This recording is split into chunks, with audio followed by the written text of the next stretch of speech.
পরম বিষাক্তময় অপবিত্র মুলিবাস, সোনালীবাস, তালিবাস, বরাকবাস, বুতুমবাস, বেথুইয়াবাস, বাইজ্জাবাস আসিফ নজরুল স্যারের পিছন দিয়ে শুরু করছি প্রবাস থেকে আজকের এই ভিডিও।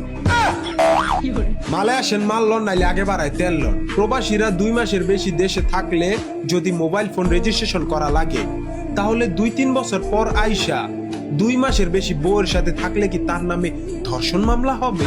জানতে চাই আসিফ স্যার, 3-4 বছর পর যদি দেশে আইসা বাবা মার কাছে 2 মাসের বেশি থাকি, তাহলে কি নতুন করে জন্ম নিবন্ধন করা লাগবে? আর যদি গার্লফ্রেন্ডের সাথে 2 মাসের বেশি রিলেশন থাকে, তাহলে কি নতুন করে আকিকা দেওয়া লাগবে? জানতে চাই আসিফ স্যার, জানতে চাই। সরকারি গাড়ি, নরম চেয়ারে বৈশা গরম কফি খাইয়া শরীরের যে তেলটা জমছে না, রেমিডেন্স দেওয়া বন্ধ করে দিলে বন্ধ হয়ে যাবো খেল, বুঝো নাই? হ্যাঁ, প্রবাসীরা কয় মাস দেশে থাকবো, কয়টা মোবাইল আনবো, সেটা বলার তুই কেন টাকলা? তুই কে? তুই কে? তোর বাপের টাকা দিয়েছি? আমার বাপের টাকা দিয়েছি? তুই হালত দিছস? আমরা ঋণ কইরা আইছি, তুই দিছিলি না?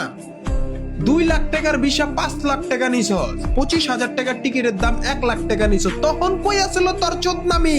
টাকলা? দেশে সংস্কার করার জন্য আপনাদের ক্ষমতায় বসানো হয়েছে, নতুন নতুন চোদনামি করতে না। কথা বুঝেন নাই? সরকারি খরচে বিদেশ ভ্রমণ, সরকারি খরচে খাওন চোদন ফ্রি, হ্যাঁ? পাইয়া নিজের পণ্ডিত মনে করেন না। হাতি যখন খাদে পড়ে চামচিকো তখন পুষ্কনি মারে, কথাটা মনে রাখে। প্রবাসী লইয়া যেই খেলা শুরু করছেন, প্রবাসীরা যদি একবার খেলা দেয়, তখন মা গো কইয়া যে চিৎকার দিবেন, এই সুযোগটা পাইবেন না। মা কয়ে আটকে যাবেন গা বেটকি দেয়া তখন বুঝবেন খেলা। বিদেশ যাইতে ভোগান্তি, বিদেশ আইসা অশান্তি, পাসপোর্ট পাইতে ঝামেলা, দূতাবাসে গেলে কুত্তা বিলাইয়ের মতন ব্যবহার। পারলে এগুলা ঠিক করেন, ভ্যাট বাড়ায়েন না। খাইয়া পেট বাইরা গেলে জনগণ পটকা মাছের মতন ফুডাইব। এটা এই দেশের সিস্টেম, বিষয়টা মাথায় রাখবেন। এক মাগিতে শীত যায় না, টুকু টুকু এক মাগে শীত যায় না, ফিরা মাগ আহে।